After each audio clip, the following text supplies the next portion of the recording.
बिस्मिल्लाहिर्रहमानिर्रहीम। अस्सलाम वालेकुम। शहर इक़्तिदार से वीलाग के साथ ट्रिपल ए न्यूज़ पर आबिद अयूब अवान हाजिर खिदमत है। नाजरीन, आज के इस वीलाग में बात करेंगे सोशल मीडिया पर वायरल होने वाले उस क्लिप के हवाले से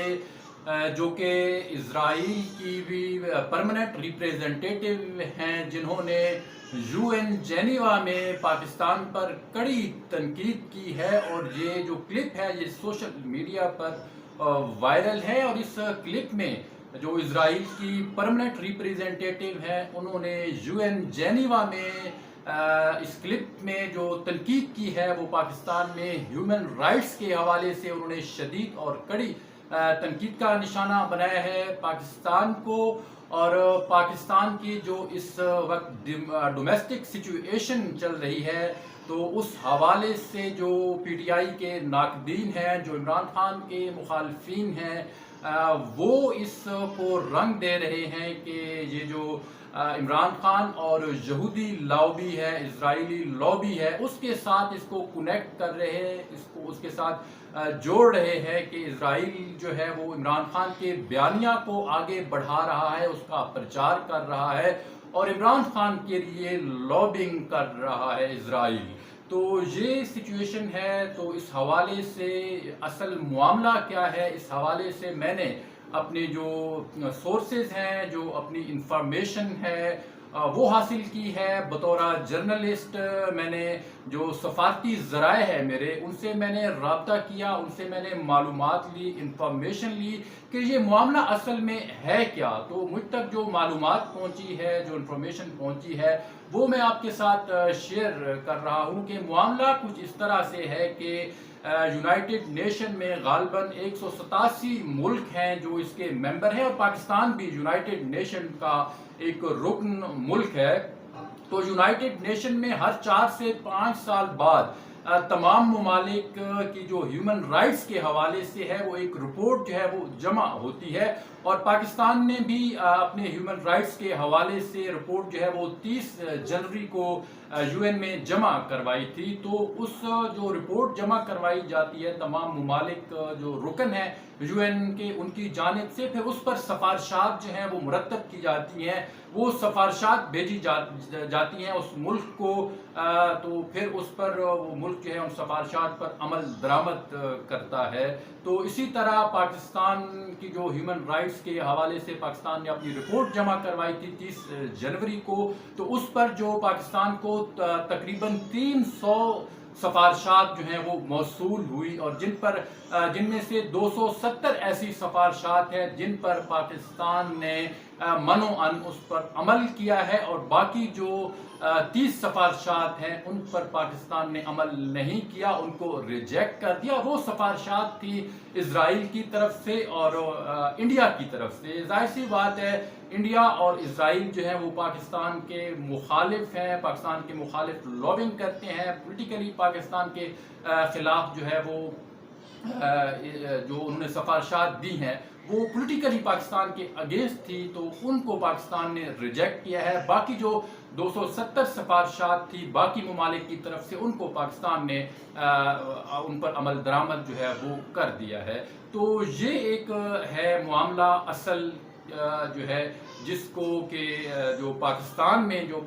में इस वक्त डोमेस्टिक सिचुएशन, सियासी सूरत हाल चल रही है, तो उसको जो पीटीआई के जो मुखालिफ हैं, पीटीआई के जो नाकदीन है, तो उन्होंने इसको इस तरह का रंग देना चाहा, इस तरह का जो है ना वो चीज़ों को प्रोपोगेट कर रहे हैं जो गलत है, जिनमें कोई सच्चाई या कोई हकीकत नहीं है। तो ये सारा मामला है। तो चूँकि इजराइल जो है उसके साथ पाकिस्तान के सफारती ताल्लुकात नहीं हैं और पाकिस्तान ने इजराइल को तस्लीम भी नहीं किया हुआ, क्योंकि पाकिस्तान का मौक़िफ़ है कि इजराइल ने फ़लस्तीन पर गाज़बाना कब्ज़ा किया हुआ है और अक़वाम मुत्तहिदा की जो करारदादें हैं उनके मुताबिक जो फ़लस्तीन का मसला है वो हल होना चाहिए। तब तक पाकिस्तान इसराइल को न तो तस्लीम करेगा और न ही उसके साथ कोई किसी तरह के सफारती ताल्लुकात जो है वो कायम करेगा। तो पाकिस्तान तो इसराइल पर इससे भी ज़्यादा شدید تنقید کرتا رہا ہے، اور جب کبھی بھی یونائٹڈ نیشنز میں یا کہیں بھی کسی بھی پلیٹ فارم پر کوئی ایسا موقع آتا ہے تو پاکستان کھل کر اسرائیل پر تنقید کرتا ہے، اور یہ جو پاکستان تنقید کرتا ہے یہ اسرائیل کی اس تنقید سے کہیں زیادہ ہوتا ہے۔ اور جو اسرائیل نے یہ جو اپنی تنقید کی ہے یو این جنیوا میں، جو ان کی اسرائیل کی جو پرماننٹ ریپریزنٹیٹیو ہیں، انہوں نے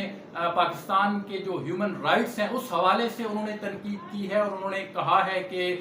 پاکستان میں جو ہیومن رائٹس ہیں ان کی وائولیشن ہو رہی ہے، اور انہوں نے اس کے علاوہ پاکستان میں مسنگ پرسنز کے حوالے سے بات کی ہے، اس کے علاوہ پاکستان میں جو بلیسفیمی کے حوالے سے جو مذہبی جو قوانین سخت بنائے گئے ہیں اس حوالے سے انہوں نے تنقید کا نشانہ بنایا ہے پاکستان کو۔ اس کے علاوہ پاکستان میں جو ہم جنس پرستی کا قانون ہے اس میں جو سختی کی گئی ہے اس حوالے سے انہوں نے اس تنقید کا نشانہ بنایا ہے پاکستان کو۔ اور اس کے علاوہ جو 9 مئی کے واقعات کے بعد جو جس طرح کے حالات ہیں ان کو انہوں نے تنقید کا نشانہ بنایا ہے۔ تو جب میں نے اپنے جو سفارتی میرے ذرائع ہے بطور جرنلسٹ، تو ان سے میں نے رابطہ کیا، ان سے میں نے اس بارے میں جب انکوائر کیا تو انہوں نے مجھے یہی بتایا، مجھ تک جو معلومات پہنچی ہیں کہ یہ جو اسرائیل نے ابھی تنقید کی ہے تو اس کو پاکستان کی جو ڈومیسٹک سچویشن ہے اس کے ساتھ جوڑنا یہ بالکل غلط ہے، یہ ایک معمول کا معاملہ ہے اور معمول کے مطابق ایسا ہوا ہے۔ تو یہ کوئی اس طرح کی بات نہیں ہے کہ پی ٹی آئی یا عمران خان کی جو یہودی گٹھ جوڑ ہے یا اسرائیلی گٹھ جوڑ ہے یا اسرائیل جو ہے عمران خان کے لیے لابنگ کر رہا ہے، تو اس بات میں کوئی حقیقت یا کوئی صداقت نہیں ہے، بلکہ معاملہ یہ ہے کہ جب یہ جیسا کہ میں نے آپ کو بتایا ہے کہ ہیومن رائٹس کے حوالے سے تمام ممالک جو ہیں یونائٹڈ نیشنز کے جو رکن ہیں وہ اپنی ہیومن رائٹس کے حوالے سے اپنی رپورٹس جمع کرواتے ہیں اور پھر اس پر سفارشات دی جاتی ہے مختلف ممالک کی جانب سے، اور اس کے بعد جو ایک سیشن ہوتا ہے یونائٹڈ نیشنز کا اس میں ڈسکشن ہوتی ہے، بات چیت ہوتی ہے، تو اس میں چونکہ وقت کم ہوتا ہے تو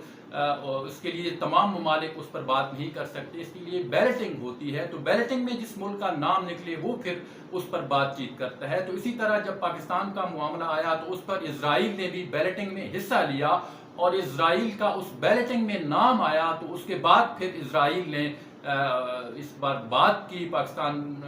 کے ہیومن رائٹس کے حوالے سے شدید تنقید کا نشانہ بنایا۔ تو اسرائیل کے علاوہ اور کسی ملک نے بھی پاکستان میں ہیومن رائٹس کے حوالے سے کوئی بات نہیں کی، کوئی کسی طرح کی تنقید نہیں کی، صرف اسرائیل نے تنقید کیا۔ تو معاملہ اس طرح سے ہے کہ اسرائیل کے ساتھ چونکہ پاکستان کے سفارتی تعلقات بھی نہیں ہیں، تو اس پولیٹیکل جو ہے مقاصد حاصل کرنے کے لیے اسرائیل نے اس طرح کی تنقید کی ہے، جس کو پاکستان میں